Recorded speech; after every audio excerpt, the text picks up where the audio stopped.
actually help me to find out what my viewing audience is here in St. John's, like whoever snaps on to the checks the videos.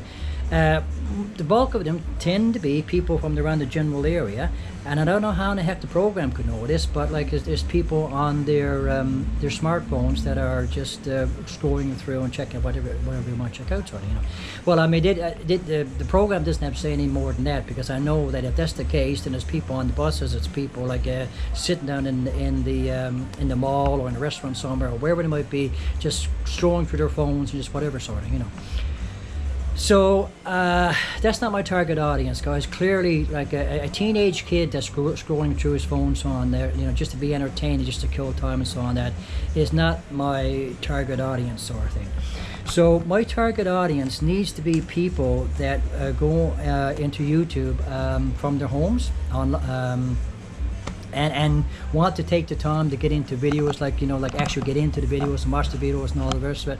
That's going to have to be my target audience from now on, because those are people that are almost using YouTube as an alternative form of entertainment for them to enjoy while they're home. So like along with their TV channels and all the rest of it, they'll click on YouTube as well and just see what's on the go on YouTube, sort of thing, you know.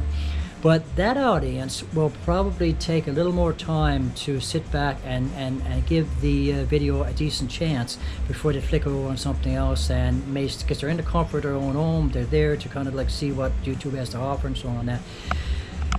And somehow, guys, I got to find a way to nab that audience, and maybe once I can figure out how to nab that audience, maybe my my channel can start to grow and I can start getting somewhere with what I'm trying to do with my channel, sort of, you know. So again, so as I said, I mean, it's just to clue up now what I was talking about with the Canada Day celebrations there this past Wednesday.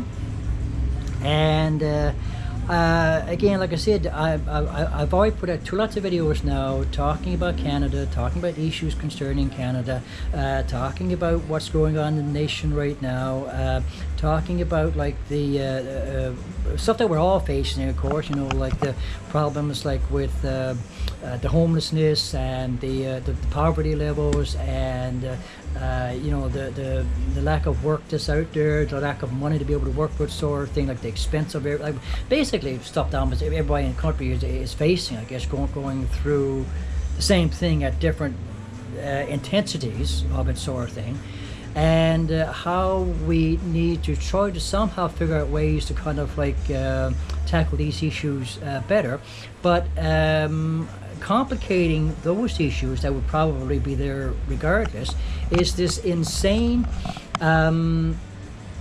agenda, I guess you could call it that, of what the governments are doing right now, and that's pumping our nations full of you know, like immigrants or whatever from other places, sort of thing, and overwhelming the systems that that were already stressed to begin with, sort of thing. And so how does that tie in with Canada Day and taking pride in the nation and all the rest of it, sort of thing? Well, it ties in the sense that we need to chart a better course for the nation down the road, guys, in the years to come, sort of thing. We're not going to do ourselves any freaking favors whatsoever by taking these irresponsible stands, by flooding the countries with people from outside, from nations, you know, that are already stressed themselves and underprivileged. And so again, I don't want to seem heartless when I say this, guys, you know, but I mean, it's like these nations that are war torn, that have corrupt governments, that seem to be doing next to nothing to improve their own nations, you know, and people have to flee those countries because of bad government policies, corrupt governments, and just crazy regimes and all the rest of it, that force people, that keep people from having good, comfortable lives in their nations. Well, I mean, what is someone like myself supposed to do about something like that? I'm not creating that situation for these people, guys. The average old Joe here in the nation, here in Canada, in any of our Western nations, sort of thing, we're not ourselves creating these situations for these people that live in these countries that have to leave these countries and come to Canada, United States, various nations in Europe, or whatever the case might be. But yet we are being made to suffer because of the irresponsible policies of our government, sort of thing. So what I was trying to say there on Canada Day, what I'm trying to say now, what I'm trying to say, as an ongoing process here right now, as we should be thinking about the nation and what we're about and the path we want to go in the future, sort of thing, is that we need to get a handle on these things. I mean, we desperately need to get a handle on these things. So here I am, guys. I live here in Newfoundland. And so this is the smallest population base in the entire country, guys. I don't know what the current population levels are in the province, but I mean, it's only a fraction of what it would be for virtually every other province in the country, sort of thing. And we live on a massive island, guys. The island of Newfoundland, is the size of most European nations, guys, for the most part. I mean, it's like we could, if we were functioning differently, and if we had better leadership in this province, better governments and visionary governments and all the rest of it, sort of thing, we've got a ton of resources in this province, guys. We could be managing our resources a hell of a lot freaking better than we're managing our resources. We got more than enough to keep the population base in this province at the level that's at right now, going quite comfortably, where there should be no poverty. In this particular province alone, there should be no poverty in this province whatsoever. None. There should be not a single solitary person living on the streets, having to worry about homelessness, living in substandard conditions, not being able to meet their basic. There shouldn't be one single solitary one, guys. We've got enough resources in this province. The population base is small enough. It's a massive island. It's a very smally populated island, sort of thing. We should not be facing the kinds of issues that we're facing in this province, guys. And I blame it, the bulk of it, on government mismanagement. On all levels here, guys, on all levels.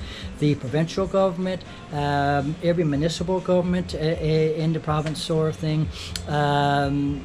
We're just mismanaging everything. And I see that massively in this town here. So, I mean, I live in the capital of the province.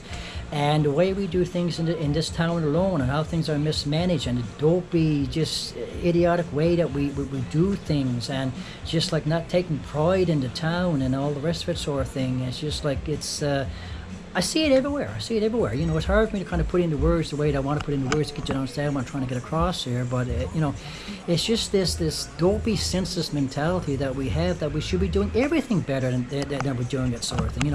More conscientiously and more responsibly, take more pride in things and all the rest of it, sort of thing.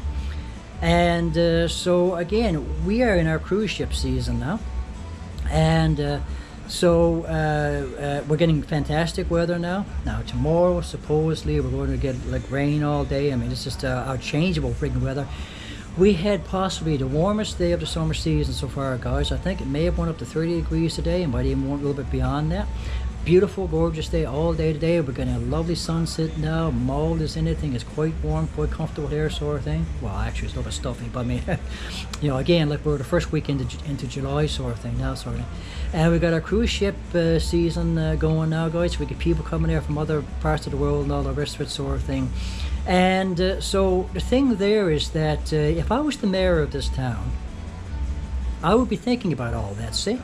I would be thinking about how this town is reflecting this province in this country to the people that come here from outside. So when you get people get off those freaking cruise ships and they explore the downtown core, which is probably the most of St. John's they're going to see anyway, and they're seeing graffiti over all the freaking buildings in the downtown core, and they're seeing one building after another that's dilapidated, run down, that needs to be spruced up. The front of it looks unsightly, needs to be painted up, needs to be spruced up, and all the rest of it.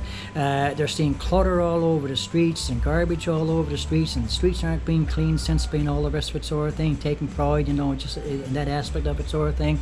They're seeing people panhandling left, right, and center, and so on that, and delivering level of poverty and drug-related issues or whatever is causing all the freaking panhandling here in town right now, sort of thing. And they're seeing all that, and it's like, and this is probably for a lot of them their first impressions of the province. This town represents the entire province. And I've said many times over, what kind of bloody impression are they getting of the place, and what, you know, like, what are they thinking when they go back onto that cruise ship and go, you know, it's like, geez, like, I would never want to live in that place. I mean, it's dirty, it's run down, they got all kinds of issues, you know. If I was the mayor of this town, I would be thinking about all that sort of stuff, and I would care about those kinds of things, guys. Clearly, City Hall doesn't care about those sorts of things. They've got their own City Hall itself, the building, that it's a disgrace. It needs to be cleaned up, it needs to be spruced up, it needs to be painted up. I mean, it's dirty, it's grimy, it's like, it's the whole town, it's everything. I can just go on and on and on and on here, guys. It's just stuff that I see every single freaking day when I walk through the door, you know, and nothing changing and nothing improving, sort of thing. So why do I bring all this stuff into the conversation there? I bring it in because we're talking about the general overall mentality of people in general. Nobody seems to care about anything anymore. You know, it's just nobody's got any standards anymore. So that describes this particular province. And but I mean, I seriously doubt that it's not typical. I mean, it's probably typical of every capital, you know, city, community, or whatever, for every province throughout the country. Nobody cares anymore. Nobody's got any standards anymore. Nobody wants to take any pride in anything anymore. So this general overall mentality is something that desperately needs to be changed all around, sort of thing. We need to start taking pride in things again, guys. You know, we need to be taking pride in our communities. We need to be taking pride in our capital cities, sort of thing. You know, the entire nation as a whole needs to be kind of stepping up to the plate and caring about what kind of image we're presenting to the outside world, sort of thing, you know. So it's getting on a new path. It's getting on a more just conscientious path, and a more responsible path, and more thoughtful path, and a more you know, it's like caring about your places, and it's like I said, taking pride in things. And you know, we don't have to let our capital cities get completely run down. We don't have to let them be filled with graffiti. We don't have to have them littered with garbage and all the rest of it, you know. So when people come into Canada and come to our capital cities and all the rest of it, sort of thing, you know, it's like they think, what a disgrace that nation is in. Like, they, you know.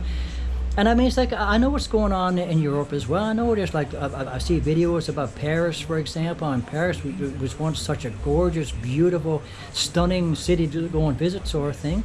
And like Paris is falling in disarray, like, you know. And Britain, London. I mean, London is just, I don't, like, it breaks my heart to even talk about London, the state that London's getting into now, sort of thing, you know. And if you want to see the videos, guys, that show that, depict that sort of thing, and not turn a blind eye to it, sort of thing, you can very easily find it. You can very easily see the state that that London is in now, sort of thing, you know. And it's just like, but it's a whole bunch of things, guys. It's irresponsible policies from our governments around the Western world. It is this whole generation of, I guess you could call it wokeness, but there's nothing woke about being woke. You know, I don't. You know, if by being woke that you're going to get to a point where you don't really give one sweet frig about anything, you don't want to take responsibility for anything, you don't want to take pride. There's nothing woke about that. It's as backward and as ignorant and as stupid and as irresponsible as you would get, guys. You know. So I don't know where that stupid term came from, who coined it, who was the first one thought about, you know, being woke. But there's nothing woke about being woke. Like, there's nothing enlightened, thought-provoking, thoughtful about being woke. I have, you know, it's like for the past, what, 4, 5, 6, 7, 8 years or so, people have been going on about being woke, and we're seeing the results of this woke mentality, sort of thing, and it's not benefiting anything. You know, it's not improving anything. It's just like it's a slippery slope into disarray, horrible mismanagement, and seeing the gradual decline of all of our beautiful communities and beautiful cities and the whole of the Western world because of irresponsible government policies, because of this ridiculous acceptance of things that we shouldn't be accepting, you know. So, I mean, if we're bringing other people into our nations that don't want to respect our nations, don't want to respect our ways, don't want to respect our trying to keep our communities clean and tidy, we have try to have a heightened sense of community pride as far as not littering and all that sort of stuff, and creating mess in our towns and our communities and all the rest of it sort of thing, and don't want to respect our wildlife, and you know, just don't want to respect anything when they come here sort of thing. But we're going to sit back, we're going to accept it because we don't want to be bigoted, or we don't want to be racist, or whatever the case might be, frightened freaking deaf to open our mouths about anything sort of thing. There's nothing woke about that, guys. There's nothing good or responsible about that, and let other people come in and completely take over and ruin what we've been trying to create now for the past you know, I mean, for Canada, it's been 159 years. For the United States, it's been like, what, their 250th now, sort of thing. Then when you talk about nations like Britain and France, you know, Paris and London and so on, you're talking about towns, communities that are about 1,000 years old or more sort of thing, you know, that have taken all of that amount of time to create the kinds of types of cities that you know, that we have in the modern era sort of thing. To see all of that dismantled within the span of less than a decade or so, no one should be okay with that. No one should be happy with that. No one should be accepting of that sort of thing, you know.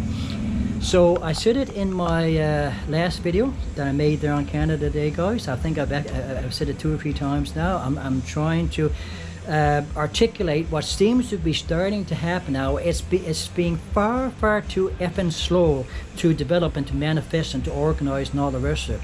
But we are gradually seeing what we are calling a patriot movement now. A patriot movement that is organically beginning to manifest throughout the Western world and so on, of people that are saying enough is enough. We're sick of this. We don't want any more of this. Like, you know, like we want our governments now to get friggin' responsible. We want them to get sensible. We want them to cut back on all this utterly irresponsible, unvetted immigration and so on that are taking over our nations, taking over our communities and so on, that these people don't know how to assimilate. A lot of them don't want to assimilate, and we're getting overwhelmed and all the rest of it sort of thing. We're saying enough is enough is enough. You know, we don't want to see our towns, our communities, our cities, our provinces, our states, our nations destroyed by basically destroyed by utterly irresponsible government policies, you know. So we're trying to speak up more and more and more, you know, and facing these utterly unfair and cruel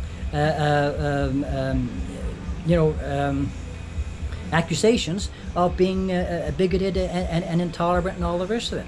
When at the very same time, these so-called woke people, or aren't woke at all, can look at any of these nations that these people come from, guys, and they are as